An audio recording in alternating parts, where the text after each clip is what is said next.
Welcome to MHNews. I'm your host, Matt Haslam, and this week we're going to be taking a look behind the scenes of Reminiscence, Our Story is Told, which is my new documentary. And Reminiscence is this whole project of telling our story because history isn't going to. Then we'll be answering your questions and giving you our tip of the week. So basically, we're going to start off with Reminiscence because this past week I went on the set for the first time of our interview process. A couple weeks ago we did the whole shoot in my attic, which is for the opening sequence, which is basically going to be me going up my attic, going through all the photo books and stuff like that, and then finally finding a Super 8 projector and finding a tape to play in it and playing that on a projector screen. And it's, I think, going to be really cool because it tells kind of the story of why I'm making it and to preserve that history and that won't be told in future generations. Because I think in history, in generations to come, history books are going to skim over us and say, and generalize us by maybe a couple of different features, such as like terrorist attacks or, wars that we've been in, or maybe a couple of famous people who've done extraordinary things. But in general, it's not going to be, telling the story of every single person. I think it's up to us to preserve that history. So I think that history is important, especially for, our children and grandchildren to look back at and say, this was my family member. And I think when my kids grow up and they want to start learning about, their great-great-grandparents, then I can show them a video and say, this is who your grandparents were, and that's why, we're getting 500 plus hours, not necessarily all of interviews, but I think in general they're going to be able to look back at that footage and say, this is who my family was, and get to see some of the personality of their ancestors. So that for me is worth it. And this past week we did our first interview completely on my own, which is kind of cool because I've been a part of interviews before where it's been, I was a cameraman or I was the host, but there was, 3 other cameramen there was a director, there was an audio engineer. So this is the first time I did it all on my own, which for me is a great experience, and that's kind of why I decided to get behind this project and do it behind with full HD. And you don't necessarily need full HD. My one friend who suggested the idea of doing this concept, he did it in full HD because he's a filmmaker too, and he wanted to create a documentary of it as well. And I think if you want to get out there with this project and put it out there in full professional look to a documentary, then yeah, you're gonna need full HD on everything. But if you're only planning on doing this to preserve the history of your family, then you can certainly just record it with a regular camcorder that you use for your son or daughter's football game. But you can also just pull out your phone one day at dinner and ask your grandparents a couple questions about, back in their day and their parents, and just record a voice memo. Or if you're a writer, you can write it down and make a book out of it or something like that.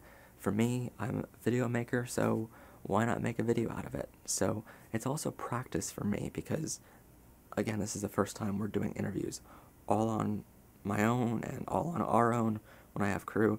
So it enables me to practice all that and allows me to put out a great product in the end, as well as get the history down before, these members of my family die off and can't tell the stories anymore. So to me, that's all important. But again, you don't need full HD on everything to be a part of the project. But for us, that's what I wanted. So we took, big cameras and big audio equipment to record everything because that's what I wanted at the end.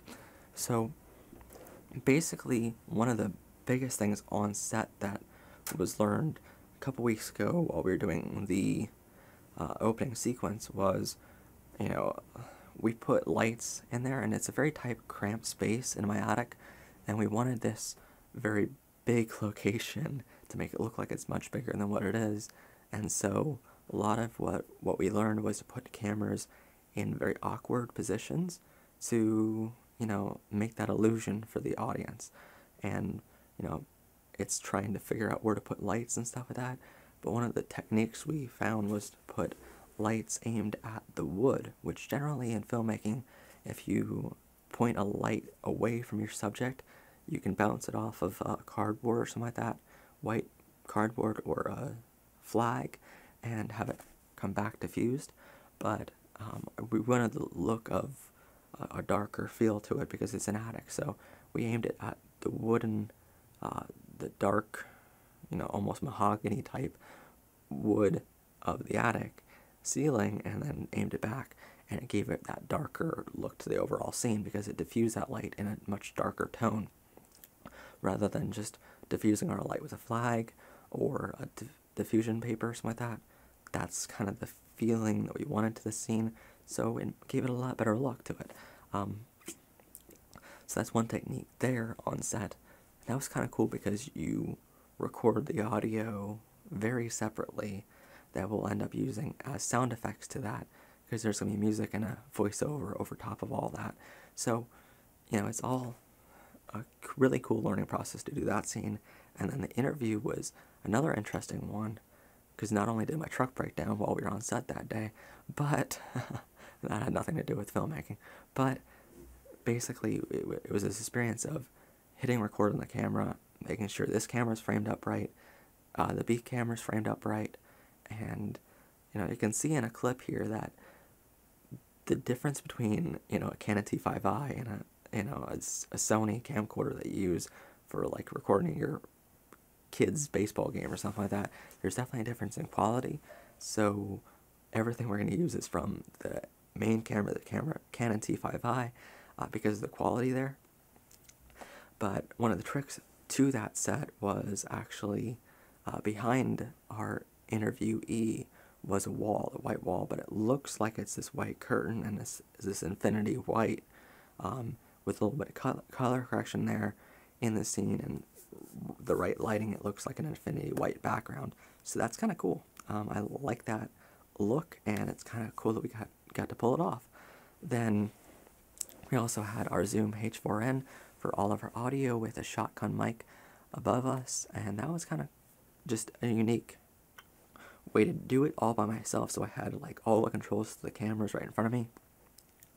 And what's cool about being on set with like DSLRs, normally we only record maybe like 20-minute segments at a time, but for this it was a 2.5 hour long interview, and we have plenty of interviews to go here, with other family members and going back to that same family member.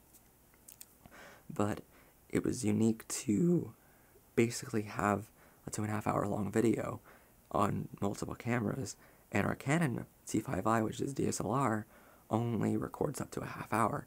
See, on DSLRs, if you're not familiar with this, they only record up to 29 minutes and 59 seconds, because if they recorded to 30 minutes, they'd be considered, according to the FCC and other laws in the United States, they'd be considered a camcorder, which would make it a different price point, much higher. I don't get why, but apparently it does. So, for the most part, we record under a half hour. It's no problem for us.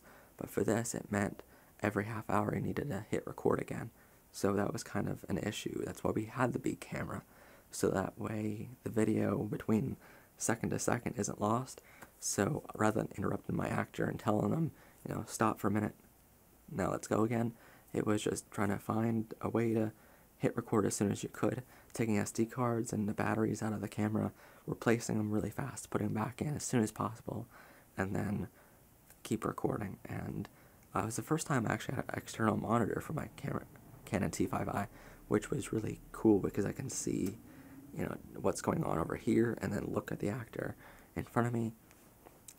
And so it's a cool set that we had, but doing audio and 2 cameras, making sure they're all framed up right, making sure the audio is not clipping on me, which means clipping is if you're getting too much of the voice of the actor into the mic, that suddenly gets lost.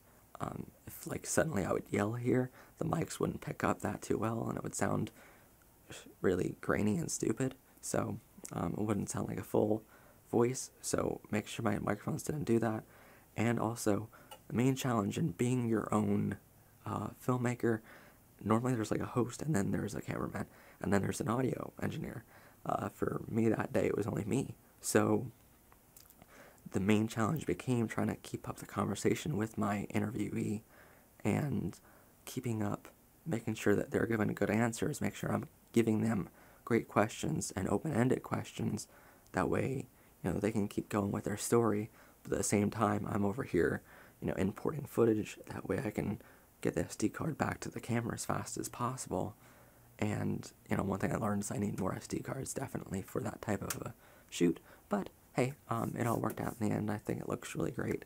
So, at the very end of all this product, basically, family members and stuff are going to be able to watch all 500 plus hours of footage, but it's all going to be edited down into, I think, a 1 or 2 hour long documentary, which is going to be full HD. I think that's kind of cool. We get to work with like Super 8 projectors to preserve that and take it to digital and all sorts of different things. But that's kind of like an extra tip of the week, is because I think all filmmakers should just choose a product of the year and get behind it. Last year we were working on my demo reel a lot and getting that all together, and I know demo reels are supposed to, come out every so often and constantly be updating, but last year it was about getting a lot of B-roll and getting our stock footage warehouse, just this massive inventory of stock footage, which you can find in the description below. But it was basically just trying to get that image database up. That way, because a lot of products I do, a main advantage of doing them is, rather than going out there and shooting per project, I already have a lot of B-roll of different landscapes and stuff like that, so it makes it easier, and especially more cost efficient to a client to just come to me, and I already probably have that location. So that was last year. This year's product is the documentary, so you have to, I think as soon as you get done one project, you have to pick another. That way you keep going no matter what, and you never stop. So that's kind of like an extra tip of the week. Now for our Q&A of the week. Now this week's question came in as soon as I posted a photo from on set with the interview. Somebody asked this question about this little thing. It's actually called our clapboard. But one person asked, what is it, and what is it used for, and how do you make it? So this is our clapboard. This is what we use to sync all of our audio up.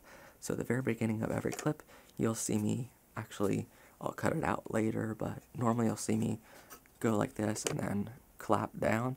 And this gives us all the information we need later on to sync up the audio, because the microphones above me will hear a clap, the microphone on the camera will hear the clap, and we'll be able to just sync up those audio, really loud waveforms on our computers, and it'll allow us to sync up the entire clip without having to worry about, it being a Chinese movie. And for instance, I'm going to talk right now, but then 5 seconds later the audio is going to come in. It's an old Japanese movie technique, and we don't want that, so we want professional as we can, so that while I'm moving my mouth, you can hear the audio. But that's the whole purpose of this. But a lot of people have different settings on here that they want. Now fortunately, my computer program allows me to see all the settings of my camera directly from the footage, so I don't need all that.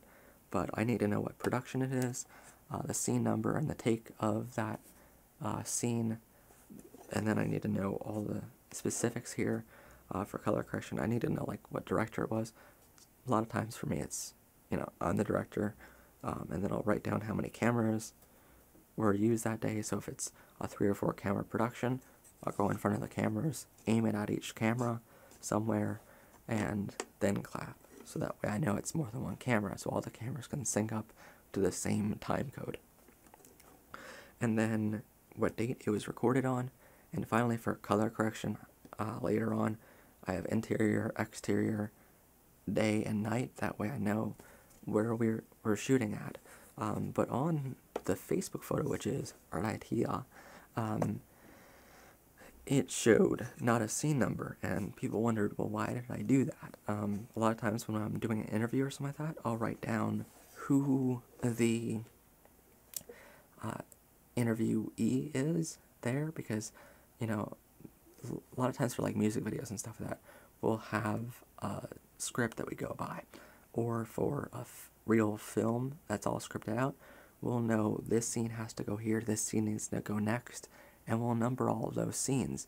That way, you know, it makes it easier in editing, so I can just say, well, this was scene number 1, that was scene number 2, well, obviously, it's this order, and then we'll just pick the best take of that scene and use it. But a lot of times for interviews, for documentaries, you don't have that necessarily. So I don't know exactly when in the final edit we'll put the interview. It might be, you know, this clip of the interview here and this clip of the interview over here. So, and it might be an hour apart. I don't know. And with documentaries, you never know. With documentaries, you shoot everything you possibly can as far as interviews go, or you shoot the story and then you take that story, review all the footage, and see what kind of B-roll you need, and then go out there and shoot landscapes and stuff like that. For instance, when an actor is talking about a certain location, we'll go out to that location later on, maybe months down the road, shoot a couple scenes of that location with, you know, our more open location techniques with like our camera jib, which is a piece of gear that takes our camera 12 feet in the air. We'll shoot with our camera slider, which takes our camera and moves it along the track. We'll shoot with different techniques in a bunch of different ways, and that way, you know, while the actor or the interviewee is talking about that certain location, we'll take that voice and we'll put it over top of a couple B-roll shots of that location. And for instance, a while back we were at, let's go with, you know, an old black powder mill that we shot at last year, and I'll put my voice here over top of a shot of that location, and that way the audience gets to visualize it a little more than rather than just having me here talking about it and describing it in detail. It's a lot better just to see the location, and I'll explain that to my actors or interviewees beforehand, so they're not saying, you know, on camera, well, the location was a lot like this, and this was over here, and this was over there. You know, it doesn't make for a great movie, so I just say, tell people the location, maybe give a detail of where it's at while you're talking, that way I can find it later, and then I'll show a couple pictures of it. That way people can visualize themselves there in that story. So I put that down as scene number and on interviews and stuff like that. But then if I'm on a location and just doing B-roll, like landscape shots, I'll put the location name in the scene, and then I'll put in the take section over here, maybe it was jib-1, jib-2, so it'll tell me later on if I want a shot of the camera moving on my jib, which again is my camera crane that takes my camera 12 feet in the air. If I want that type of a shot, all I need to do is look for the footage at the very first second of each video, however long, and I'll be able to see, well, it was shot by my jib, or it was shot by my tripod. So I'm going to rule out all the tripod shots because I want a jib shot. And then I just need to look through them. It makes it much easier for editing, a lot faster. That little split second in the very beginning with a little marker is a lot easier than looking through all your footage, looking for anything and everything. Then a couple months ago I added this extra bar here, which is just a piece of scrap wood I found in my shop, and I painted it black and white to make it easier, and that creates the clap rather than my actors clapping their hands or something like that. So it's really simple. I think this board actually was like a classroom board for like a 2nd or 3rd grade teacher or something like that, and I bought it at a local craft store for $7. Then I created this stencil for my titles for like production and scene here.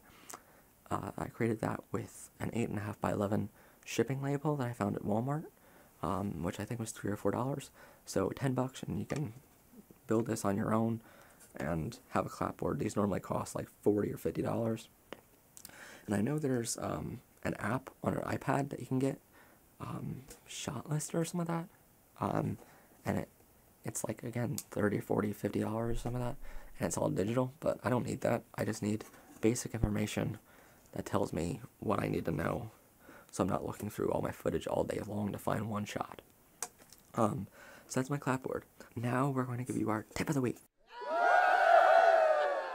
So our tip of the week is how we record audio.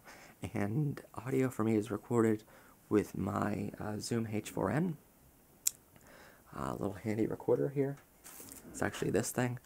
And then I run my microphone, which is directly above me, which is the shotgun microphone.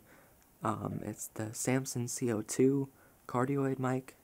Actually cardioid, not a shotgun, but it's like a mini shotgun actually. So I run that from my tripod over here, and it's actually on a lighting stand, and then attached to that is my microphone's an old microphone stand, and laid sideways, and I get to put that above me, record all my audio directly into this, and I get to sync it up later, all from here. So it's really a great way to record, and overall pretty cost-efficient way to record. So that's our tip of the week. Alright, that brings us to the end of the show, and thank you guys for joining us. Again, if you want your questions on future episodes, you can email us at info@MHNews.com. You can private message us on Facebook, or you can comment below on YouTube or Facebook. We'll certainly take your questions, and if you submit a question this week and it's not read on the show this week, don't get offended. We only pick 1 or 2 questions every week, and we might later on come back to your questions. So basically we'll pick one a week, but that doesn't mean that question was submitted that week. We'll go from question by question, and basically in the order they were submitted. And there's really no question off limits. Pretty much on this season we're going to answer as many questions as we can. So thank you guys for joining us, and see us back here next Sunday for a brand new episode. And have a great one.